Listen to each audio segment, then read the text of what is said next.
നിലമ്പൂർ ആരാകും നേടുക? പക്ഷേ ആ ഒരു ഉദ്യോഗത്തോടു കൂടിയുള്ള ഈ ഒരു കാത്തിരിപ്പിലാണ് നമ്മളെല്ലാവരും. ഈ സമയത്ത് ചില രാഷ്ട്രീയ പ്രവചനങ്ങളൊക്കെ ഏറെ രസകരമാണ്. എന്തായാലും ഈ നിലമ്പൂർ ഉപതെരഞ്ഞെടുപ്പിൻ്റെ ഫലം പ്രവചിക്കുകയാണ് ഗോപാലകൃഷ്ണൻ മാഷ്.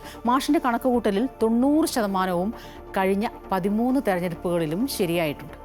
അൻവർ ഇഫക്റ്റിൽ നടക്കുന്ന നിലമ്പൂർ ഉപതെരഞ്ഞെടുപ്പിൽ UDF LDF മുന്നണികൾ അഭിമാന പോരാട്ടം നടത്തിയ ശേഷം ഫലം കാത്തിരിക്കുകയാണ്. ഫലമറിയാൻ മണിക്കൂറുകൾ മാത്രം ശേഷിക്കുമ്പോഴാണ് 13 തവണ ലോക്സഭാ നിയമസഭാ തെരഞ്ഞെടുപ്പുകളുടെ ഫലം 85% വോട്ടുകൾ സഹിതം പ്രവചിച്ച N ഗോപാലകൃഷ്ണൻ മാഷ് ഇത്തവണയും പ്രവചനം നടത്തിയത്.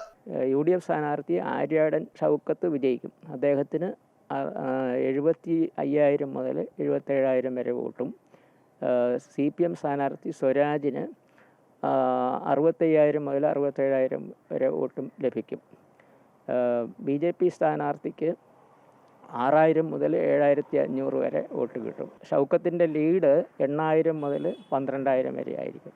കഴിഞ്ഞ 50 വർഷമായി നടത്തിയ രാഷ്ട്രീയ നിരീക്ഷണത്തിന്റെയും കണക്കുകൂട്ടലുകളുടെയും ബലത്തിലാണ് പ്രവചനം. ഇടതു വലതു മുന്നണികളുടെ വിജയം ഏറെക്കുറെ കൃത്യമായി പ്രവചിക്കാനും ഇദ്ദേഹത്തിന് കഴിഞ്ഞിട്ടുണ്ട്. ഉമ്മൻചാണ്ടിയുടെ നേതൃത്വത്തിൽ കോൺഗ്രസ് ഗവൺമെൻറ് ഉണ്ടാകുമെന്നും ആണ് പ്രൊഡിക്റ്റ് ചെയ്തിരുന്നത്. മുസ്ലിം ലീഗിന് 20 സീറ്റ് പ്രൊഡിക്റ്റ് ചെയ്തിരുന്നു. 20 കിട്ടി. പറഞ്ഞ സീറ്റുകൾ തന്നെ, ഒരു മാറ്റവും വരാത്ത. 2006 അച്യുതാനന്ദൻ മന്ത്രിസഭ ഉണ്ടാക്കിയപ്പം LDFന് 97 സീറ്റ് പ്രൊഡിക്റ്റ് ചെയ്തു. 98 വന്നു. അത് സീറ്റ് പോലും 140, 119 സ്ഥലത്തെ പറഞ്ഞു തന്നെ വന്നു. പിന്നെ ചിലത് അങ്ങോട്ടും ഇങ്ങോട്ടും മാറുമ്പോൾ എണ്ണത്തിൽ വ്യത്യാസം വരത്തില്ല. പ്രവചനം കൃത്യമായതിനാൽ തന്നെ പാർട്ടി അനുഭാവികളിൽ നിന്നു ഭീഷണിയും അഭിനന്ദനവും എത്താറുണ്ടെന്ന് അദ്ദേഹം പറയുന്നു. കണക്കുകളുടെയും വിലയിരുത്തലുകളുടെയും അടിസ്ഥാനത്തിലാണ് ഗോപാലകൃഷ്ണൻ സാർ തെരഞ്ഞെടുപ്പിന്റെ ഫലം പ്രവചിക്കുന്നത്.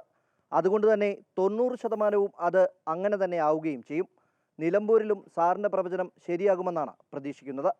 ക്യാമറാമാൻ വിഷ്ണുവിനൊപ്പം രജിത് കുമാർ, അമൃത ന്യൂസ്, തിരുവനന്തപുരം.